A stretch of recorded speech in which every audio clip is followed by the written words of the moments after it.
안녕하세요. 폴카칩 시간입니다. 그래서 경폴카, 폴카칩. 오늘은 이제 헌법 시간이죠. 그래서 저는 경찰헌법 강사 이우진입니다. 자, 오늘의 문제는 해경 간부 문제입니다.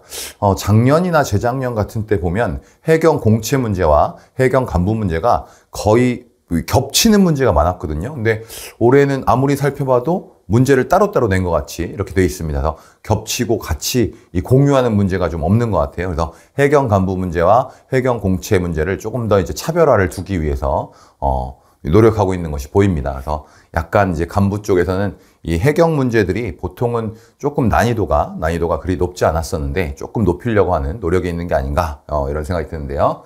우리도 한번 살펴보죠. 자, 오늘은 국가배상 청구권입니다. 국가배상 청구권 설명 중 가장 옳지 않은 것은 이제 틀린 것을 고르는 거죠. 1번 국가배상법은 이건 조문을 묻고 있습니다. 우리 공채 쪽에서는 뭐 당연히 경찰학에서도 물어볼 수 있는 거죠. 외국인이 피해자인 경우에는 해당 국가와 상호 보증이 있을 때에만 국가배상법을 적용한다고 규정하고 있다. 자, 이런 걸 뭐라고 합니까? 상호주의라는 거죠. 상호주의를 취하고 있다.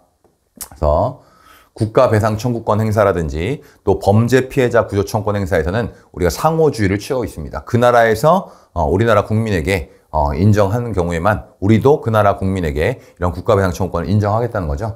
다만 이런 상호주의가 인정되기 위해서는 꼭 따로 조약이 체결될 필요는 없다는 게 대법원 판례의 입장이에요. 어느 정도 그리고 국가배상법과 우리나라의 국가배상법과 그 나라의 국가배상법의 내용은 다를 수밖에 없겠죠. 그러면 어느 정도 요건이 유사하다 싶으면 상호주의를 적용해주고 있습니다. 그래서 뭐 당연히 기본적인 지문으로 맞는 지문이 되겠고요.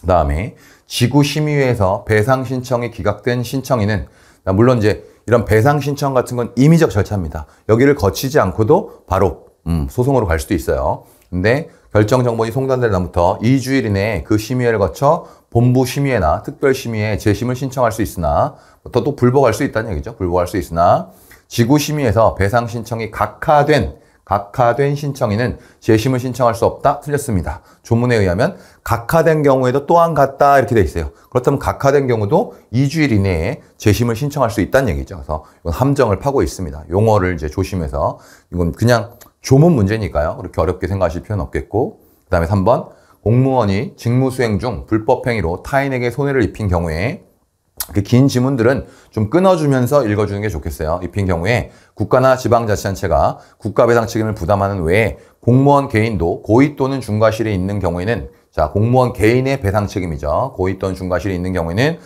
불법행위로 인한 손해배상 책임을 지지만 공무원에게 경과실이 있을 뿐인 경우에는 공무원 개인은 불법행위로 인한 손해배상 책임을 부담하지 아니한다. 여기 대법원 입장이죠.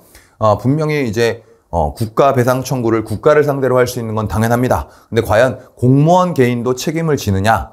이게 우리 판례가 명확하게 이제 말을 해주고 있는 거죠. 그래서 조문에서는 어느 범위까지 책임지는지는 좀 명확하지 않으니까. 그래서 고의 또는 중과실이 있을 때, 고의 중과실이 있을 때는 공무원 개인에게 고의 중과실이 있을 때는 이제 피해자는 선택적 청구를 할 수 있다는 거죠. 선택적. 국가를 상대로 국가배상을 청구하던 당해 공무원, 불법행위를 행한 공무원을 상대로 손해배상을 청구하든 할 수 있다는 거죠. 근데 경과실일 때는 공무원 개인의 책임을 인정하지 않고 있습니다. 경과실일 때. 아마 이건 경찰학에서도 잘 공부하셨을 것 같고요. 그 다음에 4번. 국가배상법은 법치국가 원리에 따라 국가의 공권력 행사는 적법해함을 전제로, 그렇죠? 모든 공권력 행사는 적법해야 합니다. 적법해야 한다서 모든 공무원의 직무행위상 불법행위로 발생한 손해에 대해 국가가 책임지도록 규정한 것이므로, 그렇죠? 그러니까 이 국가배상 청구의 특징 중에 하나는 국가배상 책임에 대해서 특징 중에 하나는 역시 이 국가가 국가의 고의 과실을 요구하지 않습니다. 가해 공무원의 행위가 위법하고 그에 또 고의 또는 과실이 있는 행위라면 국가가 일단 책임을 지는 거죠. 책임을 지는 거다.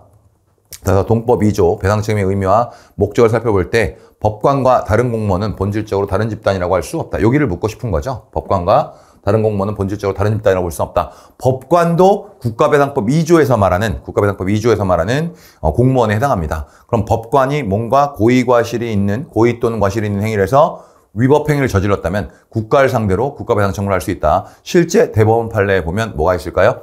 물론 이제 자신들의 판례는 아니지만 헌법재판소가 청구인의 헌법소원 심판 청구에 청구 요건을 잘 준수해서 헌법소원 심판을 청구했음에도 이걸 계산을 잘못해서 실수해서 각하 결정을 했던 사안에서 국가배상 청구를 인정한 사안이 있습니다. 그때 나온 내용이 되겠죠. 그래서 법관도 물론 이제 사법작용도 다 포함될 수 있다는 거죠. 이건 맞는 짚니다. 그래서 오늘은 정답은 2번이었습니다. 사실은 이게 조문 문제였기 때문에 또 국가배상법을 익히고 있지 않은 사람들한테는 어려울 수도 있겠습니다. 근데 각하됐더라도 재심을 청구할 수 있다라는 거 이번 기회에 좀 기억해 두시기 바랍니다.